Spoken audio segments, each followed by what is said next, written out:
हमारे खुदावंद यीशु की अंजील मुकद्दस मत्ती के मुताबिक उसका 12वां बाब 14 से 21 आयत तक। एक दिन फरीसियों ने बाहर जाकर यीशु के खिलाफ मशवरा किया कि उसे किस तरह हलाक करें। यीशु ये जानते हुए वहां से चला गया और बहुत से लोग उसके पीछे हो लिए, और उसने उन सबको शिफा बख्शी और उन्हें ताकीद की कि मुझे जाहिर न करना, ताकि जो यशायाह नबी की मार्फत कहा गया था वो पूरा हो कि देखो मेरा खादिम जिसको मैंने चुन लिया, मेरा महबूब जिससे मेरी जान खुश है, मैं अपनी रूह उस पर डालूंगा और वो गैर कौमों पर सदाकत जाहिर करेगा। ये न झगड़ा करेगा न शोर, और बाजारों में कोई उसकी आवाज न सुनेगा। ये मसले हुए सरकंडे को न तोड़ेगा और टिमटिमाती बत्ती को न बुझाएगा, जब तक कि वो इंसाफ को फतह न बख्शे और उसके नाम पर गैर कौमें भरोसा रखेंगी। पाक कलाम के पढ़े और सुने जाने पर खुदावंद की बरकत हो, खुदा का शुक्र हो। अजीज दोस्तों, जब यीशु मसीह को पता चला कि फरीसी और हेरोदिस के हामी उन्हें मार डालने की साजिश कर रहे हैं, तो वो अपने शागिर्दों के साथ गलील की झील के लिए रवाना हो गए। वहाँ भी बहुत से लोग उनके पास आए।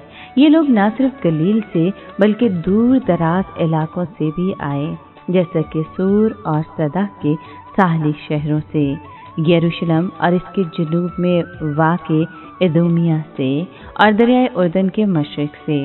यीशु मसीह बहुत से लोगों को शिफा दे रहे थे, इसलिए हर तरफ से बीमार लोग यीशु को छूने के लिए उन पर चढ़ने लगे, क्योंकि वो भी शिफा पाना चाहते थे। रश इतना ज्यादा था कि यीशु मसीह ने अपने शागिर्दों से कहा कि वो एक छोटी कश्ती का बंदोबस्त करें, ताकि वो इस पर सवार होकर लोगों को तालीम दे सकें। इसके अलावा वो कश्ती में आसानी से झील के किनारे पर वाक़ दूसरी बस्तियों तक पहुंच सकते थे, ताकि वहां भी लोगों की मदद करें।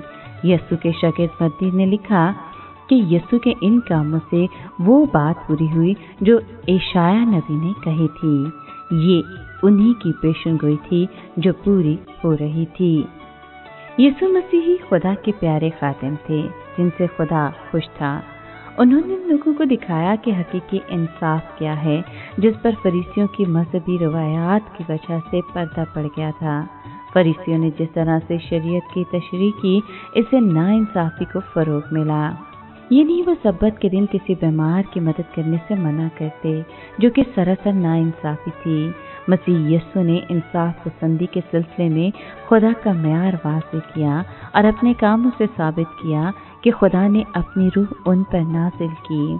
इसके अलावा उन्होंने लोगों के कंधों से बेबुनियाद रवायतों का बोझ हटा दिया। इस वजह से मजहबी पेशवा यीशु मसीह को मार डालना चाहते थे, मगर पेशनगोई में दर्ज इस बात का क्या मतलब था कि वो ना तो बहस करेगा और ना ही चिल्लाएगा। उसकी आवाज़ सड़कों पर सुनाई नहीं देगी। जब यीशु मसीह शिफा देते थे या किसी शख्स में से बुरी रूह निकालते, तो वो उसे ये ताकीद भी करते थे कि लोगों को मत बताओ कि मैं कौन हूँ। यीशु नहीं चाहते थे कि सड़कों पर उनका चर्चा किया जाए या उनके कामों को बढ़ा चढ़ा कर बताया जाए और लोग इस वजह से उनके पास आएं। यीशु मसीह ने उन लोगों को तसल्ली बख्श पैगाम सुनाया, जिनकी हालत एक झुके हुए सरकंडे या टिमटिमाती हुई बत्ती की तरह थी। उन्होंने किसी झुके हुए सरकंडे को नहीं कुचला और टिमटिमाती हुई बत्ती को नहीं बुझाया। इसकी बजाय उन्होंने बड़ी नरमी और प्यार से खाकसार और ज़रूरतमंद लोगों को हिम्मत दी। वाकई कौमें यीशु के नाम से उम्मीद लगा सकती हैं।